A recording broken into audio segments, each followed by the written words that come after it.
അത്തിവൃക്ഷമുണ്ടായിരുന്നു. അവൻ അതിൽ ഫലം തിരഞ്ഞു വന്നു കണ്ടില്ല താനും. അവൻ തോട്ടക്കാരനോട്, ഞാനിപ്പോൾ 3 സംവത്സരമായി ഈ അത്തിയിൽ ഫലം തിരഞ്ഞു വരുന്നു, കാണുന്നില്ല താനും. അതിനെ വെട്ടിക്കളക, അത് നിലത്തെ നിഷ്ഫലമാക്കുന്നത് എന്ത് എന്ന് പറഞ്ഞു. അതിനവൻ, കർത്താവേ, ഞാനതിന് ചുറ്റും കിളച്ച വളമിടുവോളം ഈ ആണ്ടും കൂടെ നിൽക്കട്ടെ, മേലാൽ കായ്ച്ചെങ്കിലോ ഇല്ലെങ്കിൽ വെട്ടിക്കളയാം എന്ന് ഉത്തരം പറഞ്ഞു. ഇത് നിരന്തരമായി ദൈവത്തിൻ്റെ സന്നിധിയിൽ പുത്രനായ കർത്താവ് ചെയ്തുകൊണ്ടിരിക്കുന്ന അപേക്ഷയാണ്. എന്നെക്കുറിച്ച്, നിങ്ങളെ ഓരോരുത്തരെയും കുറിച്ച്. എന്താണ് കർത്താവ് ചോദിക്കുക? പിതാവ് ചോദിക്കുകയാണ്, എന്തിനാ ഇത് വെറുതെ നിർത്തിയിരിക്കുന്നത്? ഇത് നിലത്തെ ഇതിന് ഞാൻ എത്ര നാളായിട്ട് 3 സംവത്സരമായി ഞാനിതിന് വളമിട്ടുകൊണ്ടിരിക്കുന്നു, ഫലമൊന്നും കാണുന്നില്ലല്ലോ, ഇതിനെ വെട്ടിക്കളക. ഉടനെ പുത്രൻ ചെന്നിട്ട് പറയാണ്, 1 വർഷം കൂടെ. പിതാവ് പറയുന്നത് എന്താണ്? ഇതിനെ വെട്ടിക്കളഞ്ഞിട്ട് വേറൊരു തൈ വെച്ച് കഴിഞ്ഞാൽ ഒന്നുകൂടെ നല്ലതല്ലേ, ഫലം കായ്ക്കുന്ന ഒരു വൃക്ഷം. അതുകൊണ്ടാണ് ഇത് നിലത്തെ വൃഥാവാക്കി കളയുന്നത്. എന്തിന്? നമുക്ക് ഫലം കായ്ക്കുന്ന ഒരു വൃക്ഷത്തെ വെക്കാമല്ലോ. പുത്രൻ പറയാണ്, 1 വർഷം കൂടെ, 1 വർഷം കൂടെ നോക്കാം, ഞാനതിനെ കിളച്ച് വളമിടാം. അങ്ങനെ വളമിട്ട് മേലാൽ ഫലം കായ്ച്ചെങ്കിലോ ഇല്ലെങ്കിൽ വെട്ടിക്കളയാം. ഒരുപക്ഷെ പ്രിയമുള്ളവരെ, നമുക്ക് ദൈവസന്നിധിയിൽ ഇപ്പോൾ ലഭിച്ചിരിക്കുന്നതായ ഈ 1 വർഷം, അല്ലെങ്കിൽ 2 വർഷം, അല്ലെങ്കിൽ 5 വർഷം, കഴിഞ്ഞ നാളുകളിൽ പിതാവിൻ്റെ മധ്യസ്ഥതയിൽ നമുക്ക് ലഭിച്ച എക്സ്ട്രാ ദിനങ്ങളാണ് എന്ന് നിങ്ങൾ ആലോചിക്കണം. പിതാവിൻ്റെ മധ്യസ്ഥതയിൽ നമുക്ക് ലഭിച്ചിരിക്കുന്ന എക്സ്ട്രാ ദിനങ്ങളാണ്, അല്ലാതെ നമുക്ക് യോജിക്കുന്ന ദിവസങ്ങളല്ല, എക്സ്ട്രാ ദിനങ്ങൾ. പക്ഷേ ഈ മധ്യസ്ഥതയിൽ നമ്മൾ വീണ്ടും ഫലം കായ്ച്ചില്ലെങ്കിലോ? ആ ഒരു ചോദ്യം വീണ്ടും അവശേഷിക്കുകയാണ്. പുത്രനും പറയാണ്, മേലാൽ കായ്ച്ചെങ്കിലോ ഇല്ലെങ്കിൽ വെട്ടിക്കളയാം. എന്താണ് എൻ്റെ അർത്ഥം? മധ്യസ്ഥതയ്ക്കും ഒരു കാലമുണ്ട്. ആ കാലത്ത് മാനസാന്തരപ്പെടുന്നില്ലെങ്കിൽ, മേലാൽ ഫലം കായ്ച്ചെങ്കിലോ കായ്ച്ചില്ലെങ്കിൽ വെട്ടിക്കളയാം. പുത്രൻ്റെ മധ്യസ്ഥത കൊണ്ടല്ലേ നമ്മൾ വീണ്ടും നിലനിൽക്കുന്നതെന്ന് ആലോചിച്ച് നോക്കിയേ. അവന് വേണ്ടി ഫലം കായ്ക്കാൻ അവൻ നമുക്ക് നൽകിയ അവസരങ്ങൾ, എത്രയോ പ്രാവശ്യം നമുക്ക് കിളച്ച് വളമിട്ടതാണവൻ, എത്രയോ പ്രാവശ്യം നമ്മളിൽ നിന്ന് ഫലം പ്രതീക്ഷിച്ചതാണ്. പക്ഷേ പ്രിയമുള്ളവരെ, ഫലം കായ്ക്കുവാൻ നമുക്ക് നമ്മളെ തന്നെ ഏൽപ്പിച്ചു കൊടുത്തിട്ടുണ്ടോ? അതോ നിലത്തെ നിഷ്ഫലമാക്കുകയാണോ? അടുത്തുള്ള മുന്തിരി വൃക്ഷങ്ങളെ കൂടെ നമ്മൾ നശിപ്പിച്ചു കളയുകയാണോ? മുന്തിരിത്തോട്ടത്തിനുള്ളിലെ ഒരു അത്തിവൃക്ഷമാണിതെന്ന് ആലോചിക്കണം. ഒരുപക്ഷെ ആ നിലത്തിന് ഏറ്റവും നല്ല ഫലം കൊടുക്കേണ്ട മുന്തിരി വൃക്ഷങ്ങളുടെ മധ്യത്തിൽ ദൈവത്തിന് കനിവ് തോന്നിയിട്ടാണ് ഈ അത്തിവൃക്ഷത്തെ ശേഷിപ്പിച്ചതെന്ന് നിങ്ങൾ മറന്നു പോകരുത്. അങ്ങനെ ചെയ്തെങ്കിൽ നമുക്ക് വേണ്ടി സ്വർഗസ്ഥ പിതാവിനോട് മധ്യസ്ഥത അണയ്ക്കുന്ന നമ്മുടെ ആത്മമണവാളൻ ഒരു വർഷം കൂടെ എന്ന് പറഞ്ഞ് എത്ര നാളായിട്ട് കാത്തിരിക്കുന്നു.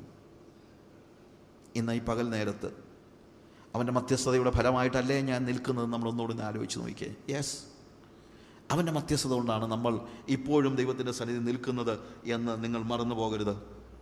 നമുക്ക് വേണ്ടി മധ്യസ്ഥത അണയ്ക്കുന്നതിനായ ഒരു കർത്താവ്. അതിനുവേണ്ടിയാണ് വാസ്തവത്തിൽ അവൻ എല്ലാ പാപങ്ങളും ഏറ്റെടുക്കുന്നത്. ക്രൂശിലേക്ക് നമ്മളൊന്ന് നോക്കിക്കഴിഞ്ഞാൽ നമുക്ക് കാണാൻ കഴിയുന്ന കാര്യം എന്താണ്? 2 കൊരിന്ത്യർ 5-ാം അധ്യായത്തിൽ 21-ാം വാക്യത്തിൽ നമ്മൾ കാണുന്നു, പാപം അറിയാത്തവനെ അവൻ നമ്മുടെ നീതിയാകേണ്ടതിന് ദൈവം എന്ത് ചെയ്തു? പാപമാക്കി തീർത്തു. അവൻ പാപിയാക്കുകയല്ല, യേശുവിനെ ദൈവം പാപിയാക്കുകയല്ല ചെയ്തത്, പാപമാക്കി തീർത്തു. പാപത്തിൻ്റെ എല്ലാ ക്രൂരതകളും, നാം പാപികളായിരിക്കുമ്പോൾ തന്നെ നമുക്ക് വേണ്ടി മരിക്കുവാൻ കർത്താവ് തൻ്റെ പുത്രനെ ഏൽപ്പിച്ചു കൊടുക്കുകയാണ്. ദൈവസ്നേഹത്തിൻ്റെ പ്രതിഫലനമാണ് നമ്മൾ ക്രൂശിൽ കാണുന്നത്. എന്നാൽ ഈ ക്രൂശിലേക്ക് നോക്കുമ്പോൾ നമ്മൾ കാണുന്ന ഏറ്റവും വലിയ കാഴ്ച, എൻ്റെ പാപത്തിന് ലോകത്തിലെ ഏറ്റവും നിർദോഷിയായ വ്യക്തിയോട് എന്ത് ചെയ്യാൻ കഴിയും എന്നുള്ളതാണ്. Is not dying for myself, is not dying for himself, is dying for me. അവന് വേണ്ടി അല്ല മരിക്കുന്നത്. അവൻ ആർക്ക് വേണ്ടിയാണ് മരിക്കുന്നത്? അവൻ എനിക്ക് വേണ്ടിയാണ് മരിക്കുന്നത്. എൻ്റെ പാപത്തിന് ലോകത്തിലെ ഏറ്റവും നിർദോഷിയായ മനുഷ്യനോട് എന്ത് ചെയ്യാൻ കഴിയും? അതാണ് വാസ്തവത്തിൽ നമ്മൾ ക്രൂശിൽ കാണുന്നത്. ഞാനൊരു സ്റ്റോറി ഇങ്ങനെ ഓർക്കുന്നുണ്ട്. പാപിയായ കള്ളുകുടിയനായ ഒരു മകൻ, അവൻ മദ്യപിച്ച് അവൻ്റെ തലയ്ക്ക് വെളിവില്ലാതെ ഒരു ഗണ്ണും എടുത്തുകൊണ്ട് വെടിപൊട്ടിക്കാനായിട്ട് ഇങ്ങനെ നോക്കി നടക്കണം. എല്ലാവരുടെയും മുമ്പിൽ തോക്ക് ചൂണ്ടിക്കൊണ്ട് നടക്കുമ്പോൾ അവൻ്റെ അപ്പൻ വന്നു പറഞ്ഞു, മോനെ, നീ തോക്ക് താഴെയിട്. അവൻ്റെ മുന്നിൽ നിൽക്കുന്ന അപ്പനാണെന്നുള്ള മനസ്സിലാക്കാനുള്ള മാനസികാവസ്ഥയിൽ പോലുമല്ല അവനിങ്ങനെ തോക്ക് ചൂണ്ടിയപ്പോഴത്തേക്ക് ധൈര്യപൂർവ്വം ഈ പിതാവ് അവൻ്റെ അടുത്ത് ചെന്ന് തോക്ക് പിടിച്ചു വാങ്ങാനായിട്ട് പരിശ്രമിച്ചു. എന്താ സംഭവിച്ചെന്നറിയാമോ? അവൻ്റെ കയ്യിൽ നിന്ന് തോക്ക് പൊട്ടി ആ പിതാവിൻ്റെ നെഞ്ചിലേക്ക് വെടിയുണ്ട വിതിർന്നു. ആ പുത്രൻ്റെ പാപം ആ പിതാവിൻ്റെ മരണത്തിൽ കലാശിച്ചു. ഏതാണ്ട് ഇതുപോലെയൊക്കെ ഒരു കാര്യമാണ് വാസ്തവത്തിൽ ക്രൂശിൽ സംഭവിക്കുന്നത്. എൻ്റെ പാപത്തിന് നിർദോഷിയായ യേശു കർത്താവ് എന്ത് വില കൊടുക്കേണ്ടി വന്നു എന്നാണ് നമ്മൾ കാൽവറി ക്രൂശിൽ കാണുന്നത്. ലോകത്തിൻ്റെ ഭൂമുഖത്ത് ഇന്നുവരെ ജീവിച്ചിട്ടുള്ള എല്ലാ മനുഷ്യരിലും നിർദോഷിയായ the most innocent man who lived ever on the face of this planet earth, that is Jesus.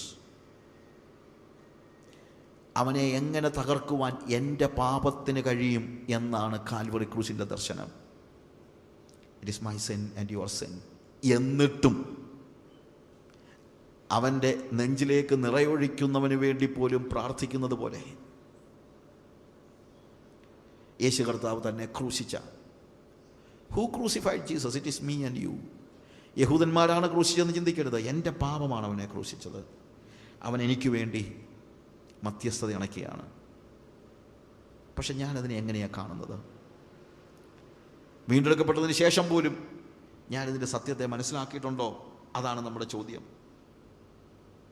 ലോകത്തെ അവൻ എങ്ങനെ സ്നേഹിക്കുന്നു, അവൻ എന്നെ എങ്ങനെ സ്നേഹിക്കുന്നു, ഇതെല്ലാം അറിയാനായിട്ട് ഞാൻ ക്രൂശിലേക്ക് മാത്രം നോക്കിയാൽ മതി. ആ ക്രോസ്, ആ ക്രൂശിൻ്റെ ദർശനമാണ് മറ്റുള്ളവരോട് ക്ഷമിക്കാൻ എനിക്ക് പ്രേരണയാകുന്നത്. If Jesus was dying for me and for giving all my sins, യേശു ക്രൂശിൽ മരിച്ചുകൊണ്ട് എൻ്റെ സകല പാപങ്ങളെയും മോചിക്കുവാനും ക്ഷമിക്കുവാനും അവൻ തയ്യാറായെങ്കിൽ, എനിക്ക് കൊടുത്തു വീട്ടുവാൻ കഴിയാത്തത്ര വലിയ പാപക്കടം അവൻ കൊടുത്തു വീട്ടിയെങ്കിൽ, അതിനെ ഇല്ലായ്മ ചെയ്യാൻ ഞാൻ ഒരിക്കലും അനുവദിക്കത്തില്ല. നഷ്ടം എനിക്കാ. When I do not forgive, I am the loser. ഞാൻ മറ്റുള്ളവർ ക്ഷമിക്കാതിരിക്കുമ്പോൾ നഷ്ടം അനുഭവിക്കുന്നത് ഞാനാണ്. എന്താണ് എൻ്റെ നഷ്ടം? എൻ്റെ നഷ്ടമെന്ന് പറയുന്നത് നിത്യതയാണ്. നിങ്ങൾ മറന്നു പോകരുത്. അതുകൊണ്ടാണ് ഞാൻ പറഞ്ഞത്, ഈ വേദഭാഗം നമ്മുടെ സഭകളിൽ എത്ര ആഴത്തിൽ പഠിപ്പിക്കേണ്ടിയിരിക്കുന്നു. ഈ വേദഭാഗം നമ്മുടെ നേതാക്കന്മാർ എത്ര ആഴത്തിൽ വായിക്കേണ്ടിയിരിക്കുന്നു. ഈ വേദഭാഗം നമ്മുടെ ജീവിതത്തിൽ എത്ര പ്രാവർത്തികമാക്കേണ്ടിയിരിക്കുന്നു. നിങ്ങളുടെ കുടുംബത്തിൽ നിങ്ങളുടെ മാതാപിതാക്കളോട്, മക്കളോട്, മരുമക്കളോട്, അമ്മായിയമ്മയോട്, സഹോദരങ്ങളോട്, നമ്മുടെ സഭയിലെ മറ്റുള്ള നമുക്കെതിരെ കഥകൾ മെനയുന്നവരോട്, നമ്മുടെ അയൽവക്കക്കാരോട്, സുവിശേഷ വിരോധികളോട്, ജീവിതത്തിൽ നമ്മൾ ശത്രുക്കളെന്ന് കാണുന്ന എല്ലാവരോടും ക്ഷമിച്ചുകൊണ്ട്, നിരന്തരം ക്ഷമിച്ചുകൊണ്ട്, പിതാവേ ഇവർ ചെയ്യുന്നതെന്ന് അറിയാകിയവരോട് ക്ഷമിക്കണമെന്ന് പുത്രൻ നിരന്തരം പ്രാർത്ഥിച്ചുകൊണ്ടിരുന്നു എന്നാണ്. നിരന്തരം. അതുപോലെ നിരന്തരം പാപക്ഷമയുടെ ആ വലിയ സൗഭാഗ്യം അനുഭവിപ്പാൻ കർത്താവ് നമ്മുടെ പാപങ്ങളെ ക്ഷമിച്ചു, ശരിയാണ്. പക്ഷെ അതെല്ലാം നഷ്ടമാകാൻ ഒരൊറ്റ നിമിഷം മതി. എന്ത്? നിങ്ങൾ നിങ്ങളുടെ പാപങ്ങളെ മറ്റുള്ളവരോട് ക്ഷമിക്കാഞ്ഞാൽ സ്വർഗസ്ഥ പിതാവ് നിങ്ങളോടും അങ്ങനെ തന്നെ ചെയ്യും. നമുക്ക് നമ്മുടെ കണ്ണുകളെ അടയ്ക്കാം ഒരു നിമിഷം. ജീസസ്